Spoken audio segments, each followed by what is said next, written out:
तो दोस्तों आज हम फिर से आपके लिए लेकर आए हैं देश दुनिया की तमाम ताजा बड़ी खबरें। सबसे पहली बड़ी खबर में आपको बताएंगे दोस्तों कि किसानों ने ठुकराया मोदी सरकार का प्रस्ताव। 21 फरवरी को दिल्ली कूच करने का किया ऐलान, मोदी सरकार के लिए बड़ा झटका।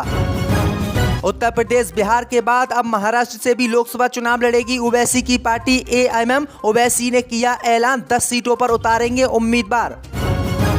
जर्मनी से मोदी सरकार को लगा झटका, जर्मनी ने बदला लेते हुए भारत को अर्जुन टैंक के इंजन की सप्लाई रोकी, मोदी सरकार के लिए बड़ा झटका। इंटरनेशनल कोर्ट में फिलिस्तीन की मांग, तुरंत समाप्त हो इजराइल का अवैध कब्जा, बने नया अंतर्राष्ट्रीय फिलिस्तीनी देश। समाजवादी पार्टी ने कांग्रेस को उत्तर प्रदेश में 17 लोकसभा सीटों का दिया ऑफर, कहा यह अंतिम पेशकश, तभी राहुल गांधी की यात्रा में शामिल होंगे अखिलेश।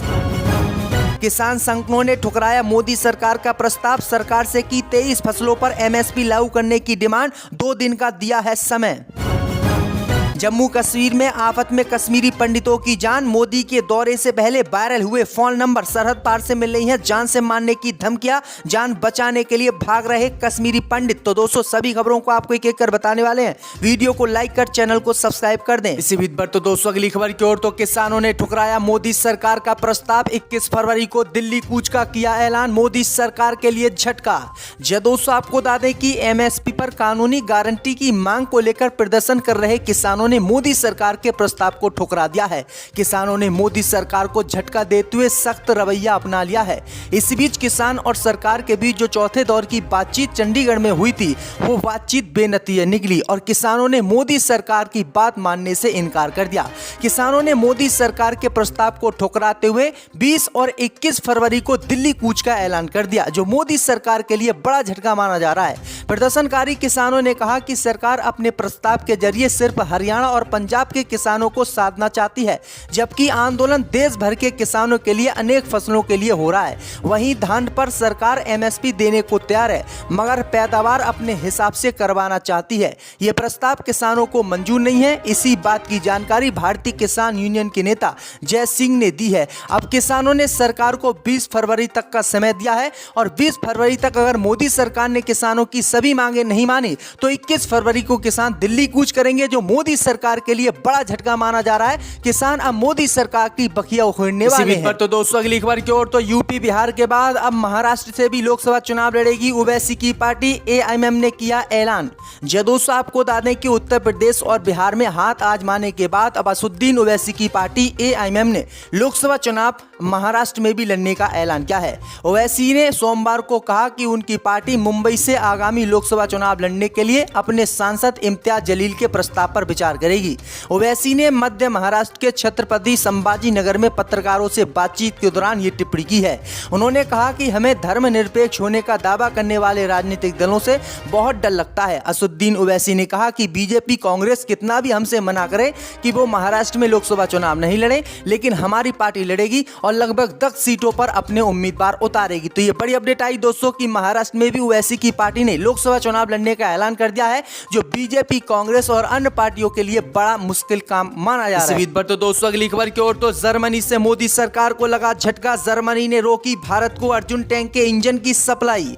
दोस्तों आपको बता दें कि लड़ाइयों में महत्वपूर्ण भूमिका निभाने के लिए बनाए गए भारत के अर्जुन टैंकों को जर्मनी ने बहुत बड़ा झटका दिया है। जर्मनी ने भारत को अर्जुन टैंक के इंजनों को देने से इनकार कर दिया है, क्योंकि मोदी सरकार ने जर्मनी से अर्जुन टैंक के इंजनों की डिलीवरी के लिए मांग की थी, लेकिन कम से कम 4 साल की देरी इसमें हो चुकी है और अब भारत को बहुत झटका जर्मनी ने दिया है, क्योंकि 4 साल का इंतजार करने के बाद अब भारत को जर्मनी ने अर्जुन टैंक के इंजनों को देने से इनकार कर दिया है, जो मोदी सरकार के लिए बड़ा झटका माना जा रहा है। मोदी सरकार ने आरोप लगाया है कि चीन के साथ तनाव के बीच मोदी सरकार के खिलाफ जर्मनी उतरा है और चीन के कहने पर ही जर्मनी ने भारत को अर्जुन टैंकों के इंजन देने से इनकार कर दिया है। तो ये बड़ी अपडेट आ रही दोस्तों। इसी बीच पर तो दोस्तों अगली खबर की ओर, तो गाजा पट्टी में युद्ध विराम के प्रस्ताव पर सुरक्षा परिषद में मंगलवार को मतदान करेगा अमेरिका, कर सकता है वीटो। दोस्तों आपको बता दें कि गाजा में तत्काल युद्ध विराम की मांग करने वाले अरब मुस्लिम देशों के प्रस्ताव पर संयुक्त राष्ट्र सुरक्षा परिषद में आज मतदान होने की संभावना है। वहीं अमेरिका ने मतदान में वीटो का इस्तेमाल करने की घोषणा की है।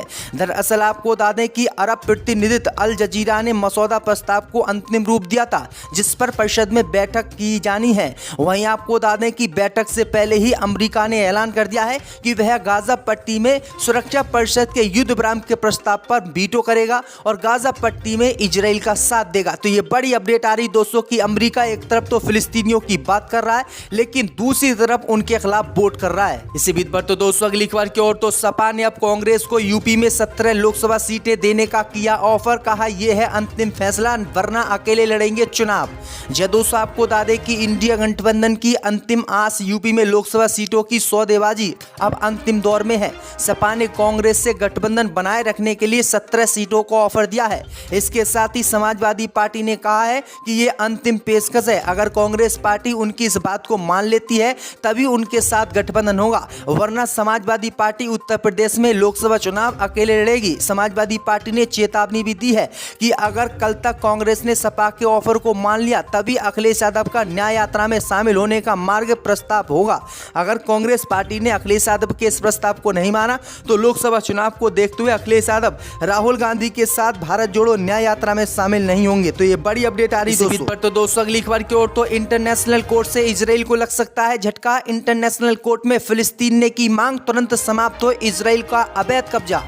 दोस्तों आपको बता दें कि इंटरनेशनल कोर्ट से इजराइल को बड़ा झटका लग सकता है। दरअसल आपको बता दें कि फिलिस्तीन पर इजराइल के 57 वर्ष के कब्जे को लेकर हैग स्थित अंतर्राष्ट्रीय न्यायालय में सोमवार को ऐतिहासिक सुनवाई शुरू हो गई है। 26 फरवरी तक चलने वाली ये सुनवाई इजराइल हमास जंग के आलोक में शुरू हो रही है।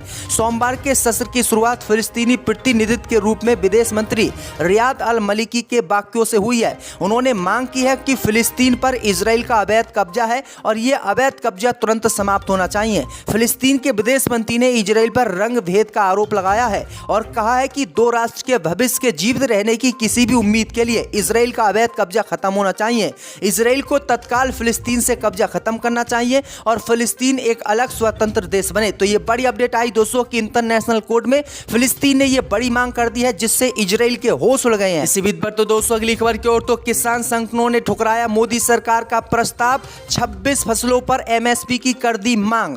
दोस्तों आपको बता दें कि किसान संगठनों ने चौथे दौर की वार्ता के दौरान केंद्र सरकार द्वारा दिए गए प्रस्तावों को ठुकरा दिया है। किसान नेताओं का कहना है कि केंद्र सरकार के प्रस्ताव में स्पष्टता नहीं है। शंभू बॉर्डर पर हुई प्रेस कॉन्फ्रेंस में किसान नेता जगजीत सिंह ढल्लेवाले ने कहा है कि हम 5 साल के लिए एमएसपी पर दलहन, मक्का, कपास की खरीद के केंद्र के प्रस्ताव को अस्वीकार करते हैं। इसके साथ ही किसान नेताओं ने सरकार से 23 फसलों पर एमएसपी लागू करने की डिमांड की है। किसान नेताओं ने कहा है कि अगर 2-3 दिन में उनकी मांगें नहीं मानी जाती हैं तो वो 20 और 21 फरवरी को 11 बजे दिल्ली कूच करेंगे और फिर किसी भी मोदी सरकार की नहीं सुनेंगे। तो मोदी सरकार को बड़ा झटका किसानों ने फिर से देने की तैयारी कर ली है। इसी बीच पर तो दोस्तों अगली खबर की ओर, तो अखिलेश यादव पर जमकर भड़के स्वामी प्रसाद मौर्य, कहा उनकी बात उन्हें मुबारक। दोस्तों आपको बता दें कि समाजवादी पार्टी से नाराज चल रहे स्वामी प्रसाद मौर्य द्वारा नई पार्टी के गठन की चर्चाओं के बीच उनका बड़ा बयान सामने आया है। उन्होंने कहा कि 22 फरवरी को वो अपने आगे की रणनीति का ऐलान करेंगे। इस बारे में वो कार्यकर्ताओं से बात करेंगे, जिसके बाद आगे की रणनीति तय की जाएगी। अखिलेश यादव पर हमला करते हुए उन्होंने कहा कि उनकी बात उन्हें मुबारक हो। मैं हमेशा पिछड़ों, दलितों और आदिवासियों की लड़ाई को लड़ता रहूंगा। समाजवादी पार्टी के नेता अखिलेश यादव पर निशाना साधते हुए मौर्य ने कहा कि उनकी सरकार ना तो केंद्र में है और ना ही प्रदेश में है, कुछ देश देने की हैसियत भी नहीं है। उन्होंने जो भी दिया है वह मैं उन्हें सम्मान के साथ वापस कर दूंगा। मेरे लिए पद नहीं, विचार मायने रखते हैं। इसी पर तो दोस्तों अगली खबर की ओर, तो आफत में कश्मीरी पंडितों की जान। प्रधानमंत्री मोदी के दौरे से पहले वायरल हुए फोन नंबर, सरहद पार से मिल रही हैं जान से मारने की धमकियां। दोस्तों आपको बता दें कि नरेंद्र मोदी के जम्मू कश्मीर दौरे से ठीक पहले कश्मीरी पंडित कर्मचारियों को सोशल मीडिया और फोन कॉल के जरिए पाकिस्तान स्थित समूह से धमकियां मिली हैं। कई कर्मचारियों के नाम और फोन नंबर ऑनलाइन लीक हो गए हैं। इसमें से कई को पाकिस्तानी फोन नंबर से जान से मारने की धमकियां दी जा रही है। धमकियों, पोस्टरों और कर्मचारियों के विवरण को कश्मीरी पंडित कार्यकर्ता और कश्मीरी पंडित संघर्ष समिति के अध्यक्ष संजय सिंह टूक्यून की ओर से लाया गया है।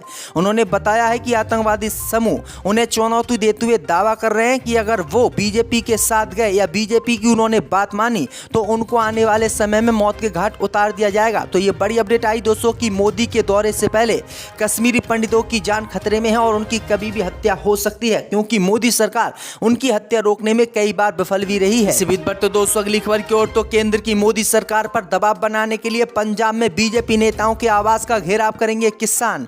दोस्तों आपको बता दें कि संयुक्त किसान मोर्चा फसलों के न्यूनतम समर्थन मूल्य की कानूनी गारंटी सहित किसानों की मांग को स्वीकार कराने के केंद्र पर दबाव बनाने के लिए मंगलवार से 3 दिन तक पंजाब में भारतीय जनता पार्टी के नेताओं के घरों का घेराव करेंगे। संगठन के एक नेता ने इसकी जानकारी आज दी है। संयुक्त किसान मोर्चा और किसान मजदूर मोर्चा अपनी मांग को लेकर केंद्र पर दबाव बनाने के लिए दिल्ली चलो मार्च का नेतृत्व कर रहे हैं। किसान संगठन एमएसपी के लिए कानूनी गारंटी और स्वामीनाथन आयोग की सिफारिशों को लागू करने की मांग कर रहे हैं। पंजाब के किसानों ने मंगलवार को दिल्ली के लिए मार्च शुरू किया था, लेकिन सुरक्षा कर्मियों ने उन्हें हरियाणा के साथ पंजाब की सीमा पर शंभू और खनौरी बॉर्डर पर रोक दिया था। तब से प्रदर्शनकारी इन 2 सीमा बिंदुओं पर डटे हुए हैं।